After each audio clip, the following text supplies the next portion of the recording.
a 5 a.m. fitness class at a rural church in Midlothian, Texas, where boot camp participants gathered to work towards finding the version of themselves they always dreamed of being. But what they would actually find in that house of worship on a rainy morning in 2016 was their worst nightmare. This is the case of Missy Beevers. Hi, everyone, and welcome to episode 16 of Crime Cave. I'm Christy, and today's case is unsolved. It's been 7.5 years, and investigators seem to be no closer to finding the suspect than they were in 2016. The reward for viable information for this case has increased to $150,000 and still nothing. I wanted to cover this case not only to honor Missy and her family, but possibly reach someone out there listening who may know something. So let's get to know Missy Beevers.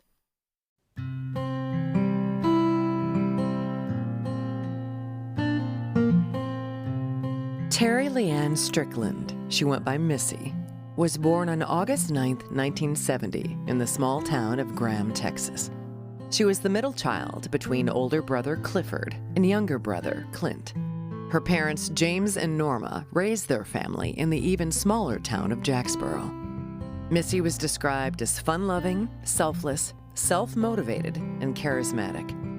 A very spiritual person, Missy loved the ocean, and she lived out her life with passion.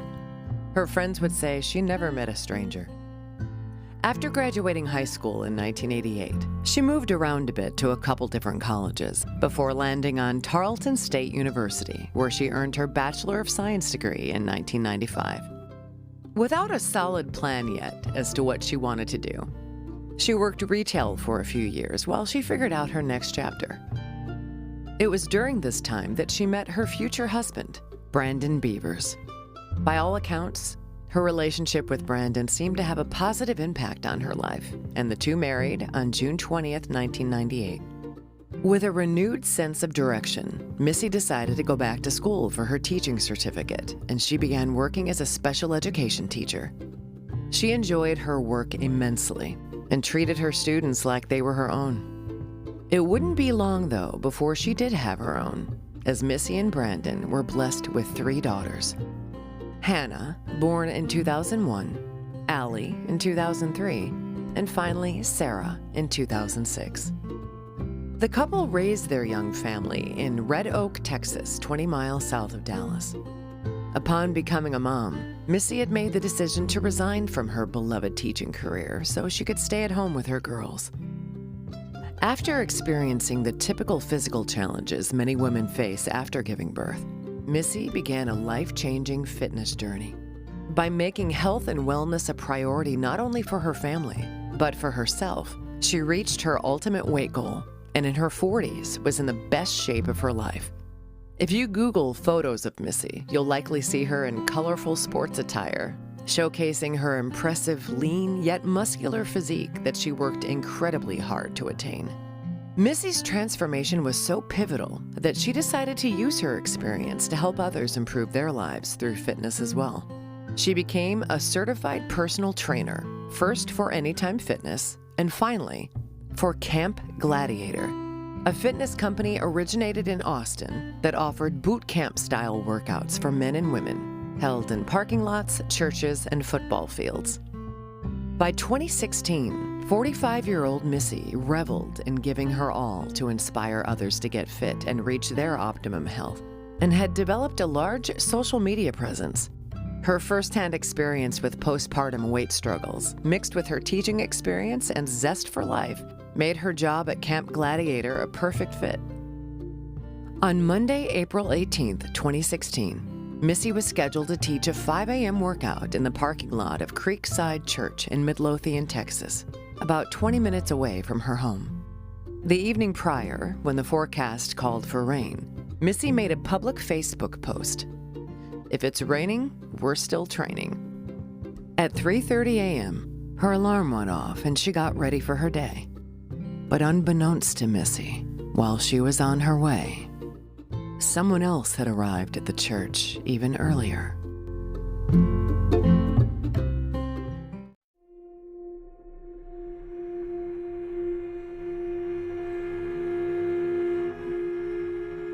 At 5:06 a.m., Midlothian police received a 911 call from the church reporting a woman found unresponsive with multiple puncture wounds to her head and chest.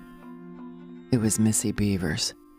She was found by two of her boot campers when they arrived for the 5 a.m. class. First responders arrived, and despite attempts to save her, Missy died at the scene. Broken glass was strewn throughout the hallways. A large hammer was located near her body, along with other tools from the church, and there were signs that Missy put up a hell of a fight.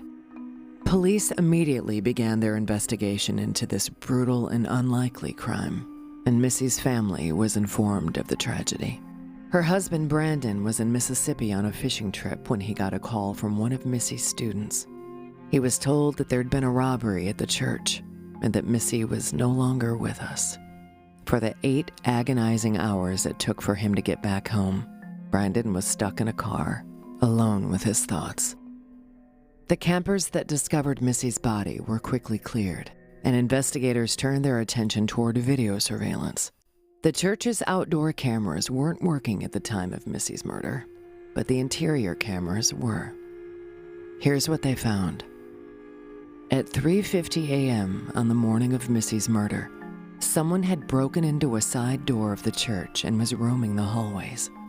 This individual was wearing what looked to be a mock SWAT costume, complete with a black vest, helmet, tactical gear, and clutching what appeared to be a hammer or mallet, and leisurely went from room to room, lazily swinging the weapon at each door. The suspect would open each door, peek inside, and move on. There was absolutely no sense of urgency, no sense of needing to lie in wait, and nothing taken from the church. Missy's injuries were consistent with the tools the suspect was seen carrying throughout the building. Reports of this individual's height varied, anywhere from 5'2" to 5'8". But something that stood out to investigators was the suspect's gait, a very specific and peculiar way of walking. At times, it was described as a duck walk, with one foot protruding towards the side, or as if this individual had a leg injury of some sort. Although initial reports referred to the suspect as male, authorities later backed away from that assertion and said that they weren't sure of the suspect's gender.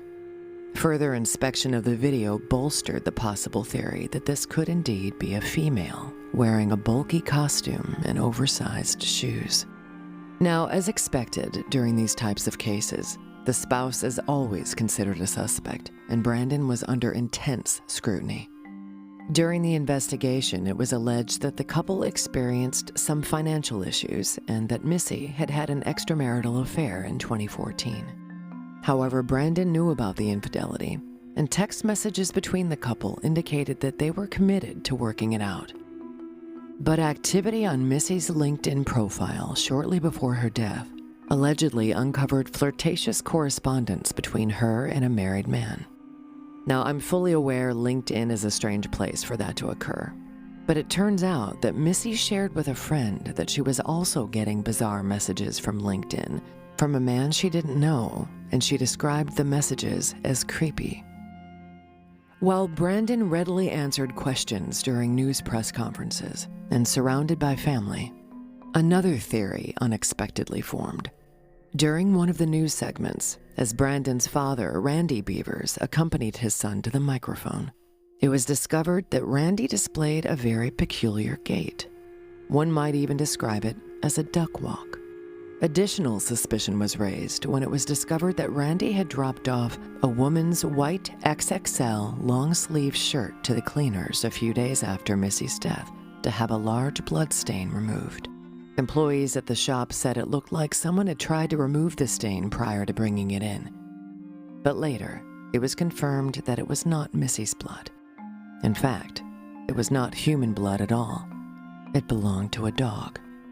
When Randy Beavers, his wife, and their family pets arrived in Midlothian from their time in California upon learning of the murder, a dog fight erupted and their dog Yogi was killed by another family pet. When Missy's mother-in-law held her dying dog in her arms, it left a trail of blood on her shirt. With ironclad alibis, Both Brandon and Randy Beavers were dismissed as suspects by law enforcement. Continued investigation of surveillance cameras throughout the rural community of Midlothian before and after Missy's death revealed what appeared to be a 2010 to 2012 Nissan Altima, or Infiniti G37. A couple hours prior to the murder, the car had slowly snaked around the parking lot of a nearby business, SWFA Outdoors, which was a camping, hunting, and tactical supply store, a half-mile down the road from Creekside Church. The headlights were turned on and off several times, and then finally drove away. Police have asked the driver of the vehicle to come in for questioning, but 7 years later, they have yet to receive a response. Questions and speculations continue to abound regarding this case.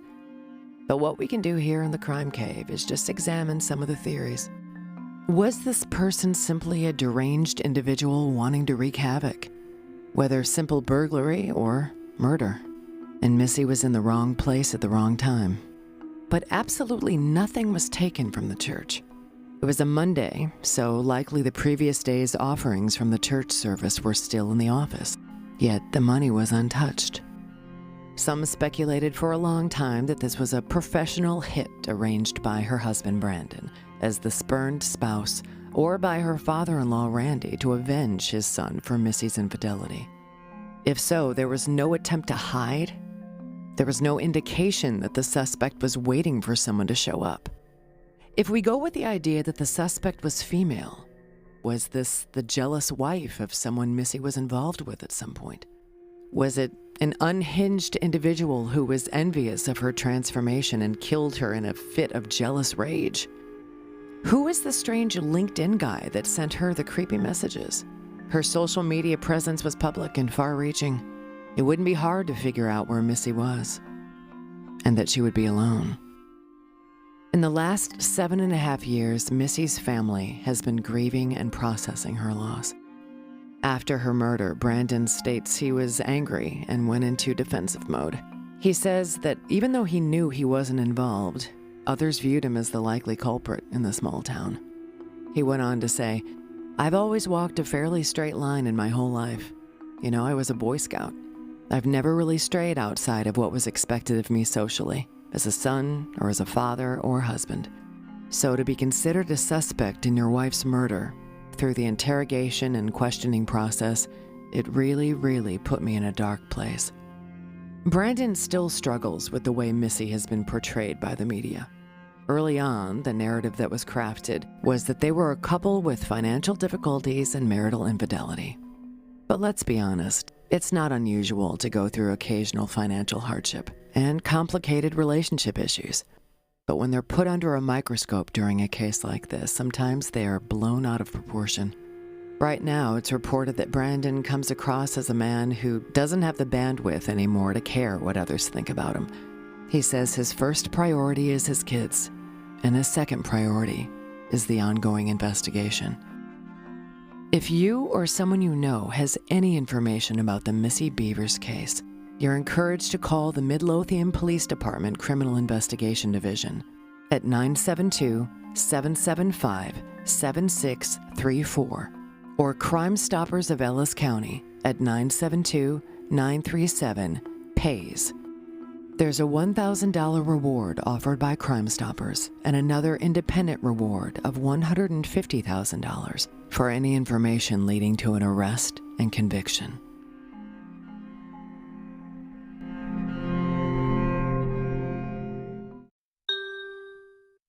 And now for today's listener question. Okay, today's question is from Tony. And she wants to know, do I ever attempt to contact the families or investigators when I do my research? That's a great question. I have not reached out to investigators, although I am not opposed to doing that in the future. For a couple of upcoming cases I have on my list, there are a few family members that I intend to reach out to, and I'm currently considering the best and most respectful way to do that. However, I have been contacted on social media by friends and family members of cases I've already covered. A family member from episode 2, the Evans sisters, and a family friend from episode 10, the Samantha Josephson case, basically thanking me for putting the case out there and doing it in a respectful way, which was a huge relief because that's actually my number one priority while doing this podcast. But yes, I definitely intend to reach out to people close to the case for future episodes. Thanks for that question, Tony. Hey, everybody, it's Ray the Roadie. And this is Hollywood Mike with the Rock and Roll Chicago podcast, coming to you from the Illinois Rock and Roll Museum on Route 66 in Joliet, Illinois. Where once a week we are interviewing local musicians and singer-songwriters, and the podcast itself covers a wide range of topics, including, but not limited to, the history of rock and roll in Chicago, the current state of the scene, and the challenges and opportunities facing musicians today. So join us every Tuesday for a new exciting episode of the Rock and Roll Chicago podcast. Thanks for joining me. This episode of Crime Cave has been brought to you by Fortress Defense Consultants, providing security consulting for educational institutions, corporate facilities, and houses of worship, as well as pepper spray, situational awareness, and defensive firearms training for police and private citizens. Find Fortress on the web at fortressdefense.com. Contact Fortress directly at 708-522-8060 or email them at info@fortressdefense.com. Avoid being the subject of a future episode of Crime Cave. Train with Fortress today. Until next time.